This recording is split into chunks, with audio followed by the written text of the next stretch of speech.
അക്വിറ്റസിൻ്റെ 15 വയസ്സേ ഉള്ള ആളിനെ 15 വയസ്സേ ഉള്ളു. മിലാനാണ് അദ്ദേഹം ജനിച്ചത്. അപ്പം ആ 15 വയസ്സുള്ള സമയത്ത് തന്നെ ആളിനെ നല്ല ആദ്യമേ തന്നെ ദിവ്യകാരുണ്യത്തോട് ഭയങ്കര ആഭിമുഖ്യമാണ്. ദിവ്യകാരുണ്യത്തോട് അപ്പം നമ്മൾ ഈ ദിവ്യകാരുണ്യത്തോട് പലതരത്തിലുള്ള ബന്ധങ്ങൾ നമുക്ക് സാധ്യമാണ്. വളരെ ഒരു ഫ്രണ്ട്ലി റിലേഷൻസ് സാധ്യമാണ്. പിന്നെ ഒരു അദമ്യമായ അഭിഷേക ദൈവോന്മുഖ മിസ്റ്റേരിയം ട്രാൻഷൻ എന്ന് പറഞ്ഞ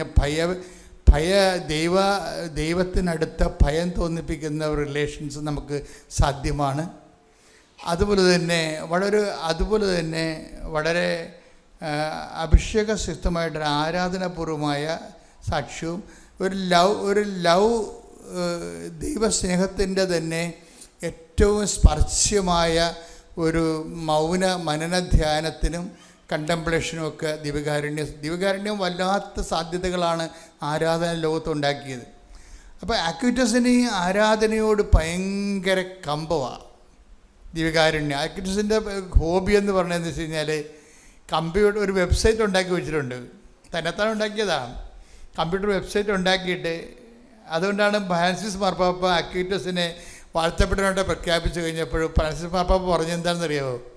നമ്മുടെ ഇൻ്റർനെറ്റിൻ്റെ വിശുദ്ധനാണെന്നാണ്. കൈയടിക്കടെ.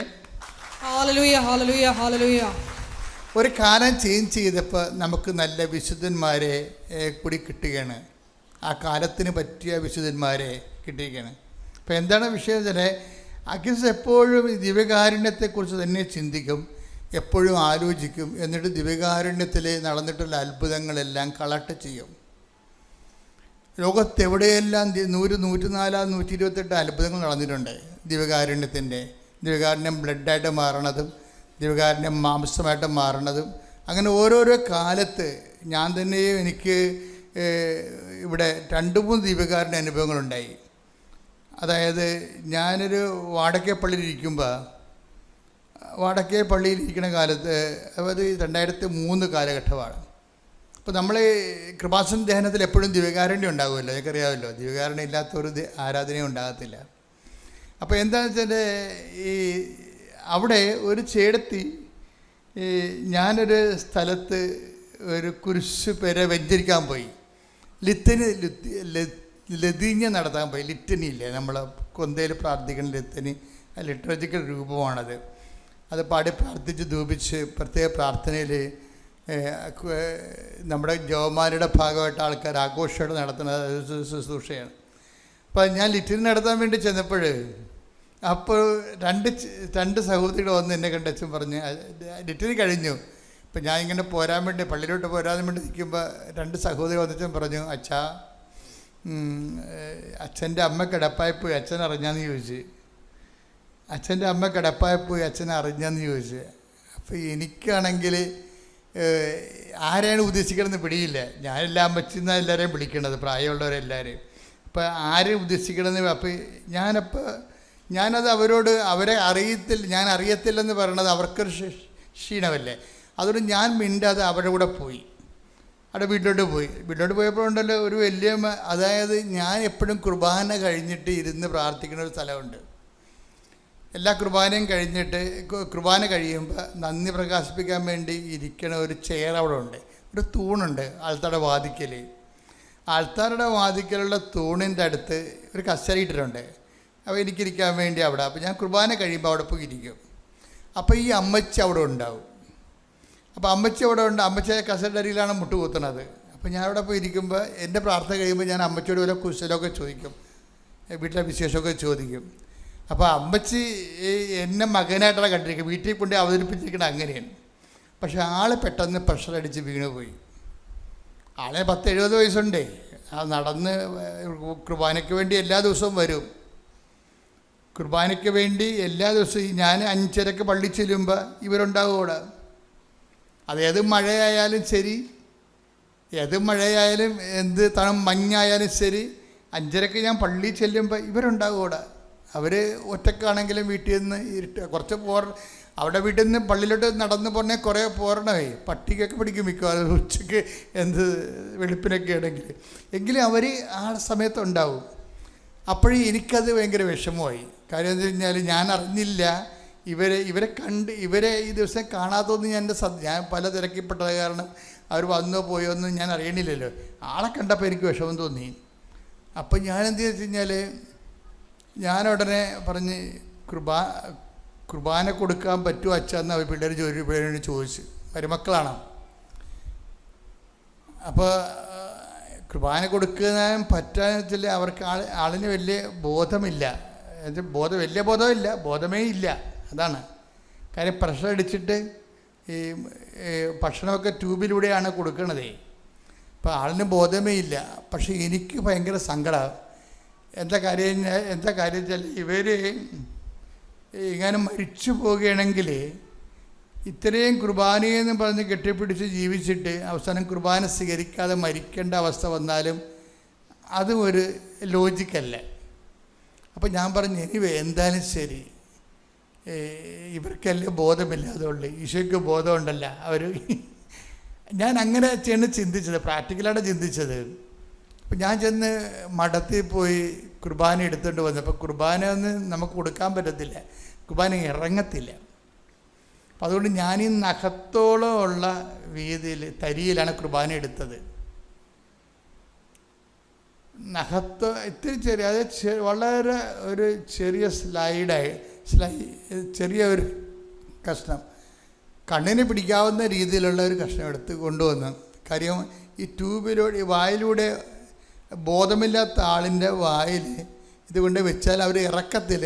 ഇവിടെ എല്ലാം ഇങ്ങനെ മരവിച്ചിരിക്കുക, ഇറക്കത്തില്ല. അപ്പോൾ എന്ത് ചെയ്യുമെന്ന് വെച്ച് കഴിഞ്ഞാൽ ഞാൻ ആ കുർബാന എല്ലാ പ്രാർത്ഥനകളും മുട്ടതെന്ന് വൃത്തിയായിട്ട് ചെല്ലിയതിന് ശേഷം ഒരു ടീസ്പൂൺ എടുത്തിട്ട് അതിൽ ചൂടുവെള്ളം ആറ്റിയെടുത്ത് അല്പം, എന്നിട്ട് ഈ തരിയുള്ള കുർബാന പ്രാർത്ഥിച്ച് അതിൽ അരച്ച് അതിൽ കലക്കി ആ വെള്ളത്തിൽ. എന്നിട്ട് ഈ വെള്ളമാണ് ഞാനിവർക്ക് ഒഴിച്ചു കൊടുക്കുന്നത്. എന്തിനാണ്? നിത്യശാന്തി പ്രാർത്ഥനയുടെ ഭാഗമായിട്ട് ഒഴിച്ചു കൊടുക്കുന്നതാണ് ഇവർക്ക്. കാര്യം ഇവർ കുർബാനയ്ക്ക് വേണ്ടി അത്രയും ഈശോയുമായിട്ട് ബന്ധമുണ്ടായിരുന്ന ആളാണ്. കുർബാന സ്വീകരിക്കാതെ ഇവർ പിരിഞ്ഞു പോകുമ്പോൾ നമുക്കുണ്ടാകുന്നൊരു സങ്കടമുണ്ട്. അതുകൊണ്ട് അങ്ങനെ വരാതിരിക്കാൻ ഈ കുർബാന ഇവർക്ക് കൊടുക്കുന്നത്. ഞാൻ കുർബാന കൊടുത്തിട്ട് പോന്ന് ഈ ആത്മാവിനെ ഈശോയ്ക്ക് ഏൽപ്പിച്ച് പോന്ന് ഒരു 4 ദിവസം കഴിഞ്ഞപ്പോഴുണ്ട് ഈ ചേടത്തി വന്ന് അൾത്താരേ നിൽക്കണം.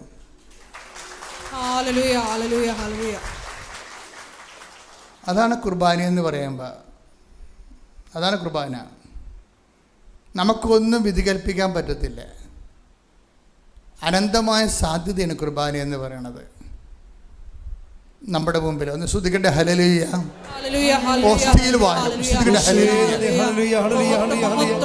യേശുവേ സ്തുതി.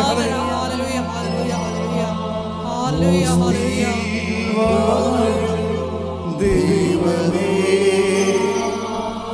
സ്നേഹത്തിൻ അവതാരമേ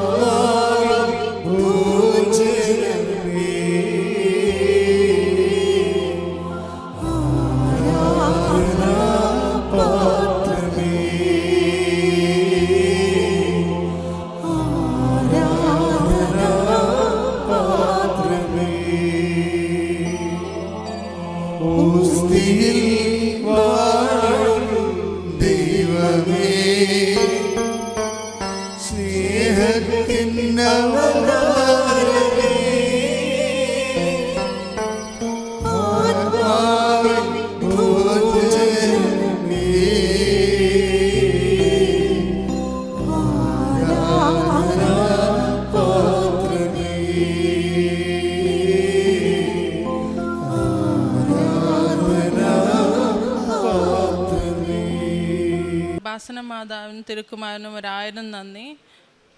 മാതാവിൻ്റെ വലിയൊരു സാക്ഷിയായിട്ട് ഈ സന്നിധിയിൽ നിൽക്കുവാൻ സാധിച്ചതിന് മാതാവിനോട് ഒരുപാട് നന്ദി പറയുന്നു. എൻ്റെ പേര് ഷിത. ഞാൻ കോട്ടയത്തു നിന്ന് വരുന്നു. ഞാൻ ഓസ്ട്രേലിയയിൽ ഗോൾഡ് കോസ്റ്റിൽ സെറ്റിൽഡാണ്. എൻ്റെ ജീവിതത്തിൽ നിന്ന് നടന്ന വലിയൊരു സാക്ഷ്യം പറയാനാണ് ഞാൻ ഇന്നിവിടെ നിൽക്കുന്നത്. ആദ്യമായി ഓൺലൈനാണ് ആദ്യമായിട്ട് ഉടമ്പടി എടുക്കുന്നത്. ഉടമ്പടി ആദ്യമായിട്ട് എടുക്കുന്നത് എൻ്റെ പപ്പയാണ്. അതിൽ നിന്ന് പ്രചോദനം നേടിയാണ് എൻ്റെ മമ്മിയും ഞാനും ഒക്കെ ഉടമ്പടി എടുക്കുന്നത്. 2021 ആദ്യമായിട്ട് ഓൺലൈൻ ഉടമ്പടി എടുക്കുന്നത്. അത് എടുക്കാനുണ്ടായ സാഹചര്യം എന്തെന്നാൽ, ഞാൻ ഓസ്ട്രേലിയയിലേക്ക് പോയി. പക്ഷേ എവിടേക്ക് പോകണമെന്ന്, ഏത് സ്ഥലം ചൂസ് ചെയ്യണമെന്നോ ഒന്നും എനിക്കറിയില്ലായിരുന്നു. ദൈവത്തിൻ്റെ മുന്നിലും മാതാവിൻ്റെ മുന്നിലും സമർപ്പിച്ചു. ഒരു സ്ഥലത്തേക്ക് ജോലിക്ക് അപേക്ഷിച്ചു. ഞാൻ അവിടെ ചെന്നു. ഗോൾഡ് കോസ്റ്റാണ് എനിക്ക് കിട്ടിയ ജോലി. വളരെ മനോഹരമായ സ്ഥലം, വളരെ നല്ല ജോലി, എല്ലാം വളരെ സെറ്റിൽഡ് ആയിരുന്നു. പെട്ടെന്ന് കോവിഡ് ഹിറ്റ് ചെയ്തു. അപ്പോഴത്തേനും ഞങ്ങൾ കുറച്ചുകൂടെ കഴിഞ്ഞിട്ട് വീടൊക്കെ വാങ്ങാമെന്ന് വിചാരിച്ചിരുന്നു. പക്ഷേ കോവിഡ് വന്നപ്പോഴത്തേനും വീടുകൾക്കൊക്കെ ഭയങ്കരമായിട്ട് വില കൂടുകയും, ആ സമയം ഞാൻ മെറ്റേണിറ്റി ലീവിലായിരുന്നു, രണ്ടാമത്തെ ബേബിയുടെ. അപ്പം മെറ്റേണിറ്റി ലീവിലാണെങ്കിൽ നമുക്ക് ലോൺ കിട്ടാൻ വളരെ ചാൻസ് കുറവാണ്. കാരണം നമ്മുടെ സാലറിയുടെ ഹാഫ് സാലറി ആയിരിക്കും നമ്മുടെ മെറ്റേണിറ്റി ലീവ് ആയിട്ട് വരുന്നത്. അപ്പം നമുക്ക് ലോൺ കിട്ടില്ല. അപ്പോഴത്തേനും കോവിഡ് കഴിയുമ്പോഴത്തേനും എനിക്ക് പിടിക്കാൻ പറ്റാത്ത രീതിയിൽ അവിടുത്തെ വീടിൻ്റെ വില പോകും. അപ്പോഴത്തേനും ഒരുപാട് സങ്കടപ്പെട്ടു. കാരണം എനിക്ക് അവിടുന്ന് പോകണ്ട, എൻ്റെ ജോലി വളരെ നല്ലതാണ്, ഞാൻ നിൽക്കുന്ന ഡിപ്പാർട്ട്മെൻറ്റ് ഒത്തിരി എനിക്ക് കംഫർട്ടബിളാണ്, ആ സ്ഥലം എനിക്ക് ഒത്തിരി ഇഷ്ടമാണ്, ക്ലൈമറ്റ് വൈസും എല്ലാം ഒത്തിരി നല്ലതാണ്. അപ്പം ഞാൻ മാതാവിനോട് ഒരുപാട് പ്രാർത്ഥിച്ചു. എൻ്റെ മമ്മി ഇവിടെ വന്ന് പ്രാർത്ഥിച്ചു. മമ്മിയുടെ വേർഡിങ്സ് വളരെ സ്ട്രോങ് ആയിരുന്നു. മമ്മി പറഞ്ഞു, എൻ്റെ പേരിൽ മാതാവേ, എൻ്റെ മകളുടെ പേരിൽ നീ അവിടെ ഒരു ഭവനം പണിയണം എന്ന് പറഞ്ഞു. അല്ലെങ്കിൽ നീ അവളുടെ പേരിൽ ഒരു ഭവനം അവിടെ കൊടുക്കണമെന്ന് പറഞ്ഞു. ഞങ്ങൾ ഒരുപാട് ഓപ്പൺ ഹൗസൊക്കെ കണ്ടു.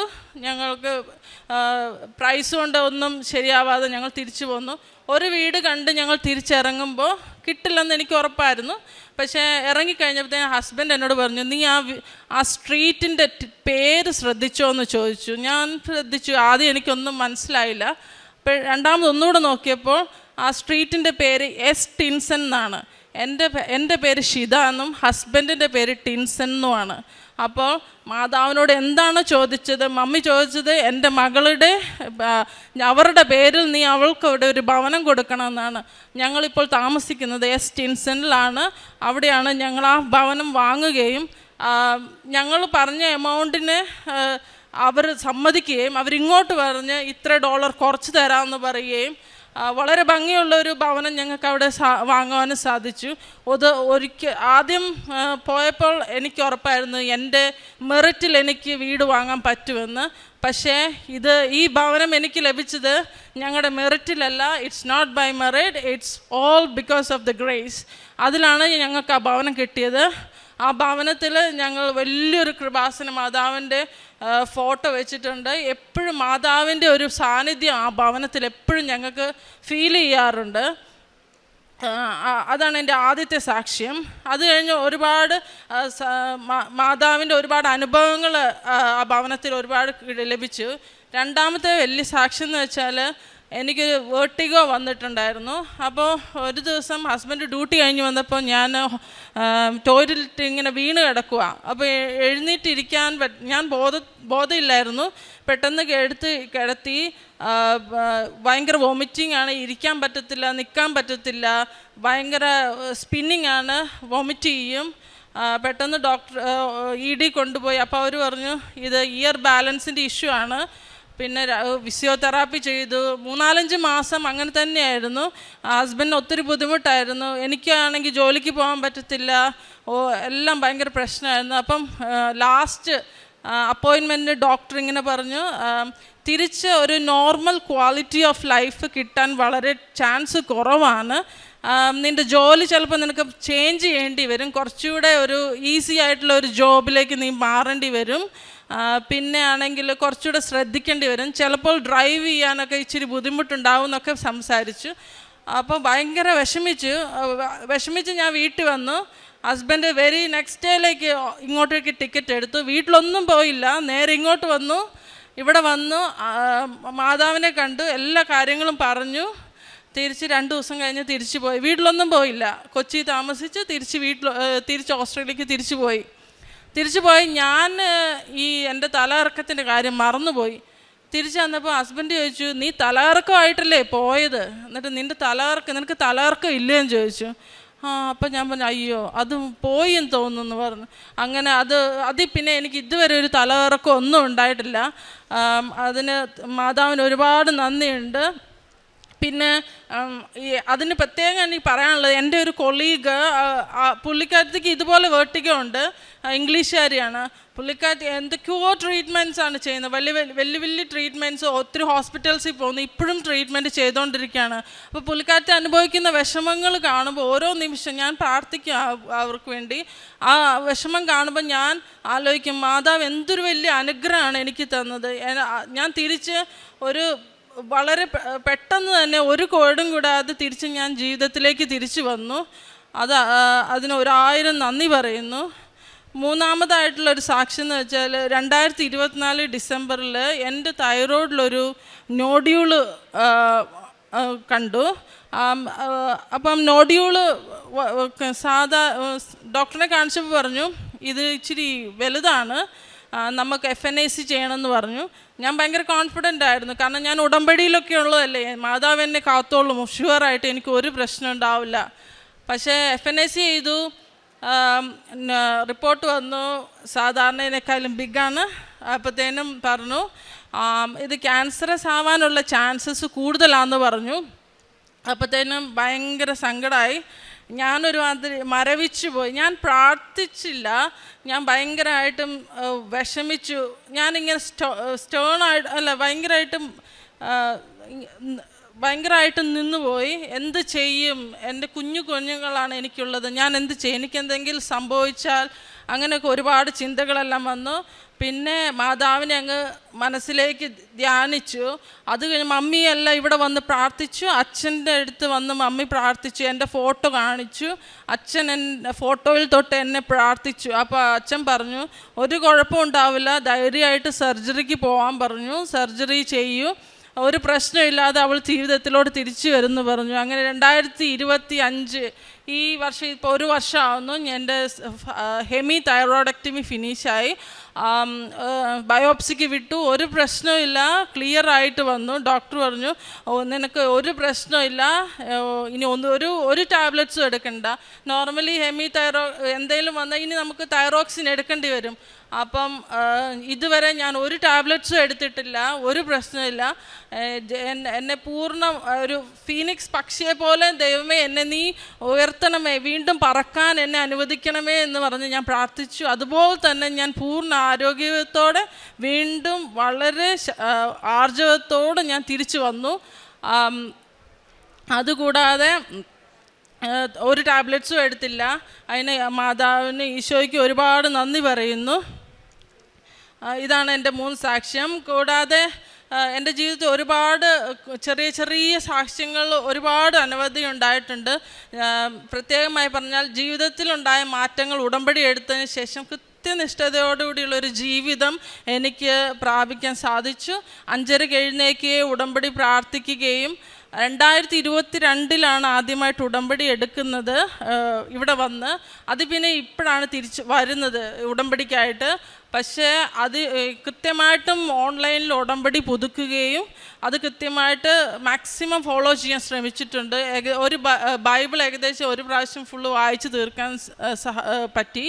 ഒരുപാട് ദൈവത്തെ അറിയാനും ആഴത്തിലറിയാനും.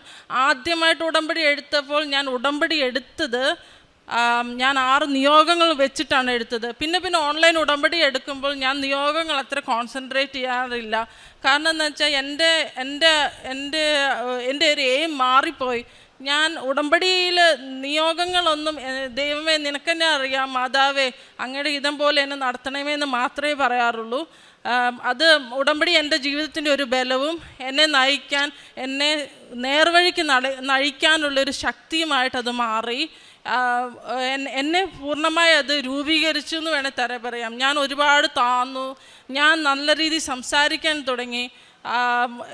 ഭയങ്കര എപ്പോഴും മൂഡ് സ്വിങ്സ് ഒക്കെ വരുമായിരുന്നു. പക്ഷേ എല്ലാ കാര്യങ്ങളും പോസിറ്റീവായി ചിന്തിക്കാനും എല്ലാ കാര്യവും നന്നായി ചെയ്യുവാനും പറ്റി. ഇതെല്ലാം ഉടമ്പടി കാരണമാണ്. കൂടാതെ ഏറ്റവും വലിയ മാറ്റം എന്ന് വെച്ചാൽ ഞാനൊരു ഓർത്തഡോക്സ് സഭാ വിശ്വാസിയാണ്. എൻ്റെ ഹസ്ബൻഡും ഞാനും കൊന്ത ചൊല്ലാൻ ഞാൻ നേരത്തെ കൊന്ത ചൊല്ലും. ഞാൻ കാത്തലിക് സ്കൂളിലാണ് പഠിച്ചത്. അപ്പോൾ എനിക്ക് നേരത്തെ അറിയാം. ഹസ്ബൻഡ് കൊന്ത ചൊല്ലാൻ തുടങ്ങി. ഞങ്ങൾ ഒരുമിച്ച് കൊന്ത ചൊല്ലും. ഏറ്റവും വലുതെന്ന് വെച്ചാൽ ഞങ്ങൾ എല്ലാ മാസവും ഒരു അഖണ്ഡ ജപമാല ചൊല്ലും. ഞങ്ങൾ രണ്ടുപേരുടെയും ഡ്യൂട്ടി അഡ്ജസ്റ്റ് ചെയ്ത് ഞങ്ങൾ എല്ലാ മാസവും ഒരു അഖണ്ഡ ജപമാല ചൊല്ലും. അത് ഞങ്ങളുടെ ജീവിതത്തിൽ വലിയ അനുഗ്രഹങ്ങളാണ്. ഞങ്ങൾ വിചാരിക്കാത്ത ഒരു അനുഗ്രഹങ്ങളാണ് ഞങ്ങൾക്ക് അത് എത്തിച്ചെന്നത്. ഞങ്ങൾ ചില ദിവസം 2 മണിക്ക് എഴുന്നേറ്റ് 6:30 ഫിനിഷ് ചെയ്യും. ചില ദിവസം ഡ്യൂട്ടി കഴിഞ്ഞ് ഹസ്ബൻഡ് വരാൻ വെയിറ്റ് ചെയ്യും. ചിലപ്പോൾ വൈകുന്നേരം 8 മണിക്ക് ഇരുന്ന രാത്രി 1 മണി അങ്ങനെ ഞങ്ങൾ ഫിനിഷ് ചെയ്യും. ഞങ്ങൾ കൊച്ചു പിള്ളേർ ഞങ്ങളുടെ പ്രെയർ റൂമിൽ കിടന്നുറങ്ങും. അവർക്കും അറിയാം. അതുപോലെ അത് വളരെ അഖണ്ഡ ജപമാല ഞങ്ങളുടെ കുടുംബജീവിതം വളരെയധികം ശുദ്ധീകരിച്ചു. കൂടാതെ പ്രേക്ഷിത പ്രവർത്തനമായിട്ട് ചെയ്തതെന്ന് ഞങ്ങൾക്ക് സൺഡേ ചർച്ചിൽ അവിടെ ഒരു ബോക്സ് ഉണ്ട്. അവിടെ കൃത്യമായിട്ട് കുറേ കൊച്ചു പിള്ളേർക്ക് ഫുഡ് കൊണ്ടുപോയി കൊടുക്കും. അപ്പം അവിടെ കൃത്യമായിട്ട് ഫുഡ് കൊണ്ടുപോയി വെക്കും. പാവപ്പെട്ട പിള്ളേർക്ക് കൊടുക്കാൻ വേണ്ടിയിട്ട് അവിടെ കൃത്യമായിട്ട് ഫുഡ് കൊടുക്കും. കൂടാതെ ചാരിറ്റബിൾ ട്രസ്റ്റിലേക്കും കൂടാതെ രോഗികളെയും എല്ലാവരെയും സഹായിക്കാൻ ശ്രമിച്ചു. കൂടാതെ ഒരു ആൾക്കാർക്ക് വീട് വയ്ക്കാൻ ഞങ്ങൾക്ക് സഹായിക്കാൻ ദൈവം കൃപ തന്നു. കൂടാതെ ഞങ്ങൾക്ക് പറ്റുന്നിടത്തോളം ഞങ്ങൾ എല്ലാവരെയും സഹായിക്കാൻ ഇപ്പോഴും ശ്രമിച്ചുകൊണ്ടിരിക്കുന്നു. എല്ലാ കൃപകളും അനുഗ്രഹങ്ങളും തന്ന തിരുക്കുമാരനും മാതാവിനും 1000 നന്ദി. ദൈവനാമത്തിന് മഹത്വമുണ്ടാകട്ടെ. എൻ്റെ പേര് ജാസ്മിൻ ജോൺസൺ. ഞാൻ UK നിന്നാണ് വരുന്നത്. ഞാൻ 2023 ഒക്ടോബർ മാസത്തിലാണ് ആദ്യമായിട്ട് ഉടമ്പടി എടുക്കുന്നത്. ഞാൻ കാക്കൂർ ഇടവകയിൽ നിന്നാണ് വരുന്നത്. ഇതിനു മുമ്പേ എൻ്റെ അമ്മയാണ് ആദ്യമായി ഉടമ്പടി എടുക്കുകയും അമ്മയുടെ ഉടമ്പടി മൂലം എനിക്ക് രോഗസൗഖ്യം ഉണ്ടാവുകയും ചെയ്തിട്ടുണ്ടായിരുന്നു. ആ രോഗസൗഖ്യത്തിന് സാക്ഷ്യം പറയാനായി അൽത്താരയിൽ വന്നിട്ടുണ്ടായിരുന്നു. അതിനുശേഷമാണ് ഞാൻ ഉടമ്പടി എടുക്കുന്നതും. 2023 ഞാൻ BSc ബോർഡിന് പാസ്സാകുന്നത്. അതിനുശേഷം ഇനി എന്ത് ചെയ്യണം എന്നുള്ള പ്ലാനിങ്ങിൽ നിൽക്കുമ്പോഴാണ് പുറത്തേക്ക് പോകാനുള്ള തീരുമാനം വരികയും അതിനുവേണ്ടി എൻ്റെ കസിൻ ചേട്ടൻ്റെ ഒരു ഏജൻസി വഴി UK പ്രൊസീജിയർ സ്റ്റാർട്ട് ചെയ്യുകയും ചെയ്തു. UK IELTS ഇല്ലാതെ പോകാമെന്ന് പറഞ്ഞതിനാലും +2 ഇംഗ്ലീഷിൻ്റെ മാർക്ക് വെച്ച് പ്രൊസീജിയർ സ്റ്റാർട്ട് ചെയ്യുകയും MSc അഗ്രികൾച്ചർ റിലേറ്റഡ് ആയിട്ടുള്ള കോഴ്സിന് ഞങ്ങൾ പോകാനായിട്ട് തീരുമാനിക്കുകയും ചെയ്തു. അങ്ങനെയാണ് ഞാനാണെങ്കിൽ പുറത്തേക്ക് പോകാൻ നോക്കുമ്പോൾ എൻ്റെ ഇൻ്റർവ്യൂവും എല്ലാം പെട്ടെന്ന് പാസ്സാവുകയും എന്നാൽ എഡ്യൂക്കേഷൻ ലോണിനാണ് കുറേ തടസ്സങ്ങൾ നേരിടുകയും ചെയ്തു. എഡ്യൂക്കേഷൻ ലോൺ കിട്ടാൻ കുറേ നേരം ബുദ്ധിമുട്ടിയതിനാൽ ഉടമ്പടി വസ്തുക്കൾ ഉപയോഗിക്കുകയും ഇവിടെ വന്ന അച്ഛനെ കാണുകയും ചെയ്തു, പ്രാർത്ഥിച്ചു. അച്ഛനെ കണ്ട് പ്രാർത്ഥന ഫലമായി അച്ഛൻ പറയുകയും പോയതിന് ശേഷം തിരിച്ചു വരുമ്പോൾ സാക്ഷ്യം പറയണമെന്ന് പറഞ്ഞു. അതിനുശേഷം കുറച്ച് നാൾ കഴിഞ്ഞപ്പോഴത്തേനും എൻ്റെ എഡ്യൂക്കേഷൻ ലോൺ സാങ്ഷനാവുകയും അങ്ങനെ ഞാനാണെങ്കിൽ 2024 ജാനുവരി ഇൻടേക്കിൽ UK പോവുകയും ചെയ്തു. UK ചെന്നതിന് ശേഷം അവിടെ എൻ്റെ കോഴ്സിനാണെങ്കിൽ കോമൺ കോഴ്സായിട്ട് ഞങ്ങൾ 4 ഗേൾസാണ് മലയാളീസ് ഉണ്ടായിരുന്നുള്ളൂ. ഞങ്ങൾ 4 പേരുടെയും പ്രൊജക്റ്റ് സൂപ്പർവൈസർ ഒരാളായിരുന്നു. സൂപ്പർവൈസറിൻ്റെ കീഴിൽ ഞങ്ങൾ പ്രൊജക്റ്റിന് ചേരുകയും ഞങ്ങൾക്ക് 4 പേർക്കും ഓരോരോ ടോപ്പിക്കുകൾ സാർ സെലക്ട് ചെയ്ത് തരികയും ചെയ്തു. അതിൽ ഞങ്ങൾക്ക് പ്രൊജക്റ്റ് പ്രൊപ്പോസലും ലിറ്ററേച്ചർ റിവ്യൂവും പാസ്സായാൽ മാത്രമേ ഫൈനൽ ഡിസർട്ടേഷൻ വയ്ക്കാൻ ചാൻസ് കിട്ടുകയുണ്ടായിരുന്നുള്ളൂ. അതിൽ എനിക്ക് മാത്രമാണ് ഫൈനൽ ഡിസർട്ടേഷന് വെക്കാനായിട്ട് ചാൻസ് കിട്ടിയത്. അങ്ങനെ ഫൈനൽ ഡിസർട്ടേഷനും വൈവയും കഴിഞ്ഞപ്പോൾ അതിൽ ഫൈനൽ ഡിസർട്ടേഷൻ ആദ്യത്തെ തവണ എനിക്ക് പാസ്സാകാൻ കഴിഞ്ഞില്ല. വൈവ പാസ്സാവുകയും ചെയ്തു. അങ്ങനെ ഇരിക്കുമ്പോഴാണ് ഇനി എന്ത് ചെയ്യും, വിസ എക്സ്റ്റെൻഡ് ചെയ്യണമല്ലോ എന്ന് ഓർത്തിരിക്കുമ്പോഴാണ് എനിക്ക് സെക്കൻഡ് ചാൻസ് കിട്ടുകയും സെക്കൻഡ് ചാൻസിലാണെങ്കിൽ എനിക്കാണെങ്കിൽ പ്രൊജക്റ്റ് പ്രൊപ്പോസൽ വെക്കാനുള്ള പ്രൊജക്റ്റ് ഡിസർട്ടേഷൻ വെക്കാനായിട്ട് ചാൻസ് അടിച്ചു. ആദ്യമാണ് എൻ്റെ മൊഡ്യൂളിൽ നോട്ടിഫിക്കേഷനിൽ വൈവയും ഉണ്ടായിരുന്നു. പക്ഷേ വൈവയുടെ സമയമായപ്പോഴത്തേനും എനിക്ക് വൈവ വേണ്ട, ആദ്യം പാസ്സായതിനാൽ വൈവ ഇല്ലാതെ പ്രൊജക്റ്റ് ഡിസർട്ടേഷൻ മാത്രം വെച്ചാൽ മതി എന്ന് വരികയും അങ്ങനെ ഞാൻ ഉടമ്പടി വസ്തുക്കൾ ഉപയോഗിക്കുകയും കാശ് രൂപം വെച്ച് പ്രാർത്ഥിക്കുകയും ചെയ്തതിൻ്റെ ഫലമായി എൻ്റെ ഡെസർട്ടേഷൻ ഞാൻ പാസ്സാകുകയും എൻ്റെ മാസ്റ്റേഴ്സ് ഞാൻ അങ്ങനെ കംപ്ലീറ്റ് ചെയ്യുകയും ചെയ്തു. ഞാനാണെങ്കിൽ UK ചെന്ന സമയത്ത് എനിക്ക് പാർട്ട് ടൈം കണ്ടുപിടിക്കാൻ കുറച്ച് ബുദ്ധിമുട്ടുണ്ടായിരുന്നു. അങ്ങനെ ഇരിക്കുമ്പോഴാണ് എനിക്കാണെങ്കിൽ ഒരു കെയർ ഹോമിൽ നിന്ന് ജോബ് തന്നെയാണെങ്കിൽ ഒരു ഇൻ്റർവ്യൂ കോൾ വന്നു. എല്ലായിടത്തും അപ്ലൈ ചെയ്യുന്ന പോലെ എവിടെയോ അപ്ലൈ ചെയ്തതിൻ്റെ ഒരു കോളാണെന്ന് ഓർത്ത് ഞാനാണെങ്കിൽ അത് എടുക്കുകയും അവരാണെങ്കിൽ എനിക്ക് മെയിൽ വഴി പോസ്റ്റ് കോഡ് അയച്ചു തരാമെന്ന് പറഞ്ഞു. അങ്ങനെ ഞാനാണെങ്കിൽ ഇൻ്റർവ്യൂ അറ്റൻഡ് ചെയ്യാൻ വേണ്ടിയാണെങ്കിൽ അവിടെ ചെല്ലുകയും എനിക്കാണെങ്കിൽ ഒരു എക്സ്പീരിയൻസ് ഇല്ലായിരുന്നു. എൻ്റെ ബാക്ക്ഗ്രൗണ്ട് ഒരിക്കലും ഹെൽത്ത് കെയർ സെക്ടറുമായിട്ട് ബന്ധപ്പെട്ടതല്ലാത്തതിനാൽ ഒന്നും എനിക്കറിയില്ലായിരുന്നു. പോകുന്ന വഴിക്കാണെങ്കിൽ ഞാനൊരു NHSന് റിലേറ്റഡ് ആയിട്ടുള്ള ഒരു യൂട്യൂബ് വീഡിയോ കാണുകയും ആ വീഡിയോയിൽ പറഞ്ഞ പോലെ ഞാൻ പഠിച്ചിട്ട് പോവുകയും ചെയ്തു. ചെന്ന സമയത്ത് അവരെന്നെ ഇൻ്റർവ്യൂ ചെയ്യുകയും അതിലുള്ള ചോദ്യങ്ങൾ തന്നെയാണ് എന്നോട് ചോദിച്ചത്. അതിൻ്റെ ഫലമായി ഞാൻ ഉത്തരങ്ങൾ പറയുകയും അവരെന്നെ സെലക്ട് ചെയ്യുകയും ചെയ്തു. അങ്ങനെ ഞാനാണെങ്കിൽ പാർട്ട് ടൈം ആയിട്ട് കെയർ ഹോമിൽ വർക്ക് ചെയ്യുകയും അത് കഴിഞ്ഞപ്പോൾ കുറച്ച് നാൾ കഴിഞ്ഞപ്പോൾ എൻ്റെ കോഴ്സ് മെയിൽ തീർന്നു കഴിഞ്ഞപ്പോൾ ഫുൾ ടൈം ആയിട്ട് ഞാൻ അവരോട് ചോദിക്കുകയും എൻ്റെ വിസയാണെങ്കിൽ സെപ്റ്റംബർ എക്സ്പയർ ആവുമായിരുന്നു. അപ്പോൾ തന്നെ എന്ത് ചെയ്യണമെന്ന് അറിയാതിരിക്കുമ്പോഴാണ് ഞാനാണെങ്കിൽ അവരോട് പറഞ്ഞു എനിക്ക് സ്പോൺസർഷിപ്പ് തരാമോ, സ്പോൺസർഷിപ്പ് ഉണ്ടോ എന്ന് ചോദിച്ചപ്പോൾ അവിടുത്തെ മാനേജർ എന്നോട് പറഞ്ഞു ഇവിടെ സ്പോൺസർഷിപ്പ് കൊടുക്കുന്നില്ല എന്ന് പറഞ്ഞു. അത് കഴിഞ്ഞപ്പോൾ അതേസമയം തന്നെ ഞാൻ എൻ്റെ ഡെപ്യൂട്ടി മാനേജറിന് മെയിൽ അയച്ചായിരുന്നു. അപ്പം ഡെപ്യൂട്ടി മാനേജർ എനിക്ക് സ്പോൺസർഷിപ്പ് കൊടുക്കുന്നുണ്ടെന്ന് പറഞ്ഞു. കുറച്ച് നാൾക്ക് ശേഷമാണ് ഞാൻ അറിയുന്നത് അവിടുത്തെ മാനേജർ ട്രാൻസ്ഫർ ആയി പോവുകയും ഡെപ്യൂട്ടി മാനേജറാണ് മാനേജർ പൊസിഷനിലേക്ക് വരികയും ചെയ്യുന്നതെന്ന്. അങ്ങനെ ഞാനാണെങ്കിൽ ഡെപ്യൂട്ടി മാനേജറിന് വഴിയാണെങ്കിൽ പ്രോസസ്സ് സ്റ്റാർട്ട് ചെയ്യുകയും മാനേജർ എനിക്ക് ഫ്രീ ആയിട്ട് 3 ഇയറിനുള്ള വർക്ക് വിസ തരികയും ചെയ്തു. ഈ ഡെപ്യൂട്ടി മാനേജറായിരുന്നു എന്നെ ഇൻ്റർവ്യൂ ചെയ്തപ്പോൾ എന്നെ ഇൻ്റർവ്യൂവിൽ എടുത്ത മാനേജറും. ഇത് അമ്മയുടെ അത്ഭുതമാണെന്ന് ഞാൻ വിശ്വസിക്കുന്നു. പ്രേക്ഷിത പ്രവർത്തനമായിട്ട് ഞാൻ അവിടെയാണെങ്കിൽ കെയർ ഹോമിൽ വർക്ക് ചെയ്യുന്നതിൽ തന്നെ അവിടുത്തെ അപ്പച്ചന്മാരെ അമ്മച്ചിമാരെയൊക്കെ നോക്കുകയും അവർക്ക് ഫുഡ് കൊടുക്കുകയും ഒക്കെ ചെയ്യാറുണ്ട്. പിന്നെ അവിടെ ഐൽസ്ഫോർഡിലാണെങ്കിൽ അച്ഛനൊരു ധ്യാനത്തിന് വരികയുണ്ടായിരുന്നു. അപ്പോൾ ആണെങ്കിൽ അവിടെ നിന്ന് എനിക്കാണെങ്കിൽ ഞങ്ങൾക്ക് പത്രം കിട്ടിയായിരുന്നു. അപ്പോൾ ആ പത്രം ഞാൻ എല്ലായിടത്തും കൊണ്ടുപോയി കൊടുക്കുകയും പിന്നെയാണെങ്കിൽ ഇവിടെ നിന്ന് അമ്മ വഴി ഞങ്ങൾ കുറച്ച് പത്രം വരുത്തിക്കുമായിരുന്നു.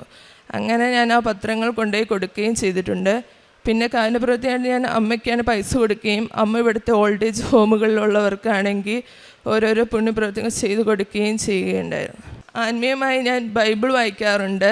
അവിടെ പറ്റുന്ന ദിവസങ്ങളൊക്കെ കുർബാനയിൽ പങ്കെടുക്കാറുണ്ട്. പിന്നെ കുമ്പസാരിക്കാറുണ്ട്.